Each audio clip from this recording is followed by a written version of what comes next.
apps I installed. This is the one which suits the best during the daytime, and there are a couple of other ones which I use at nighttime. So the one which I use at nighttime are like crystal clear, because it depends on the camera you have on the phone. It's recording at 1928. It's higher than full HD. So just to be on the safe side, God forbid any accident happens. I'm not concerned about other people. I'm concerned about myself. If it's not my fault, the camera will speak for itself, and I don't have to explain to the cop or anything like that. And I run one in the back too. You have to. Yeah, what if somebody hits me from behind, And they always think the person who's in the back is at fault. It cannot be true, I don't, sometimes, I'm gonna tell you, it's split second, but if they're riding your tail, right, and let's say something comes off one of them cars and comes in the front, and you have to hit your brakes, well, they're going to hit you regardless. Exactly. I see, that's their fault. Right. But you're covered both ways, because you'll see where that stuff comes off that car. Right. They're tagged, so it'll actually charge them with both the cars. Exactly. It's weird how that works. And one time I was parked in a parking lot in Winston-Salem, waiting for a rider to be picked up.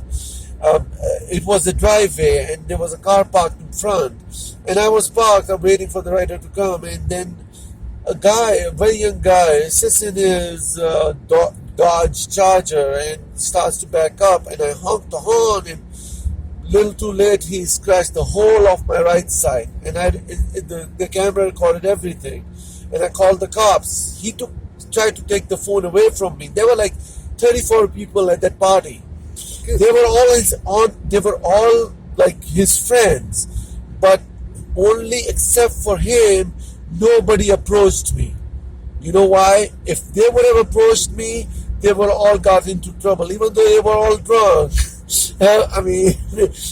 And he was so much out of it. He saw me parked, but still he made a turn. So he was drunk. He was drunk. He was completely out of it, and he started backing up. And I honked. Too late, my car, and I recorded everything. And I tried to call 911. He tried to take my phone away, and I said, no, you cannot do that. He said my whole life will be ruined. He was like 22 or something. I said, well, you should have decided to get behind the wheel before you should have thought twice. And then I did call 911. I gave them the address. A lady cop came, and I told her, you can check my breathalyzer, do breathalyzer. I don't care, because I'm clean. And she knew. She said, you don't have to worry, just wait, I'll write a police report. And after that, she called for the backup, because and I parked on the side of the street on Hawthorne Road. I don't know if you know. Yeah. And then, let alone I know he was back at the court of the squad car. He was arrested for DUI, just driving on the driveway.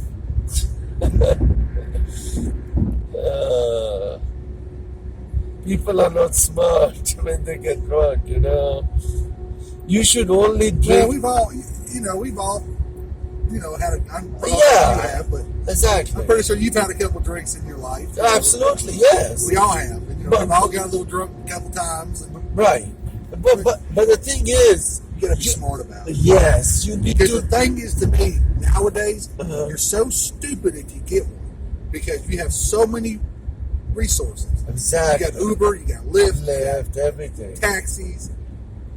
Hell, you can take public transportation if you want to. Exactly. If you're well coherent enough. No, but the thing is, to be honest with you, one should not drink to a point that you lose your senses. That's biblical. And you should only drink to a point. If you wanna, it all depends how alcohol affects one person. You want to only drink to a point that you want to get a little buzz and be happy. That's it. But you should be able to be in your senses. You should know your environment. You should not drink to a point that you have to throw up. Well, the Bible states, there's nothing wrong with drinking, but there is indulgence. Excess. Indulging. Yeah. And it says the same thing in the Quran, too. Yes, exactly. You're absolutely. Yeah, in the Holy Quran, it says it has advantages and disadvantages, but the disadvantages are more than the advantages. So basically, it says that you should not drink, but even if you drink, but to an extent that you should be aware. But I drive a lot in Winston-Salem for the Wake Forest students. Yeah. Man, you would not believe the girls get out of control. They try to steal Uber so many times. They sit in the car. I asked them, is this your name? Blah, blah, blah. Yeah, that's my name. I said, okay, then give me a call from your cell phone so I know, make sure that it's you. He said, oh, I left my phone at my door. I said, I'm sorry, you're not who you are saying who you are. And after 3 minutes, the original riders come and they... Oh, people are something else. I know. So you do a lot. So do you drive a lot at night too? On the weekends, it's much profitable to drive on the weekends at night, yes, when the school is open. But now the summer is out, there's no school, but yeah, so still people go out on the weekend. During the weekdays, I drive during the daytime, and on the weekends, I drive at night. I start at 8 and shut down around 2-3 o'clock in the morning. Yeah, when the bars are done. Yes. Now you got the bars, you got Everything.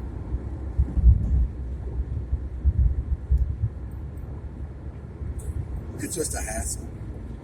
I know. I used to have a very good regular job. I used to work for a bank. I have a master's in information technology, computers, and I used to live in New York, and I worked for the Bank of New York for 17 years. Good Lord. And they laid me off after 17 years. Can you believe working hard for the bank? I just said they had a merger with another bank in Pittsburgh called, I don't know if you heard of, Carnegie Mellon. And when they had a merger, every time they have a merger, they start laying people off, overlapping jobs. And it was gone. It was a really... Where you got your master's from? Pace University, New York. Okay. It's in downtown, right near the City Hall. Yeah, my dad was from Mount Vernon, New York.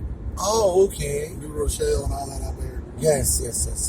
Yeah, I lived out there for 4 or 5 years. Oh, that's it. Okay. That was enough for me. Don't get me wrong. I still like going back. Yeah. But were you born and raised there? No, sir. No.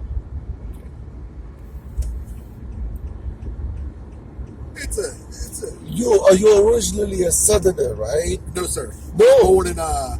I was born in Bellingham, Washington, which is about 2.5 hours north of Seattle. Oh, okay. Yeah, so. Must be beautiful over there. Oh, it is. Like I tell people, say Bellingham, they look at me crazy. I say Seattle, everybody knows that. I know. And that's where the Twilight was.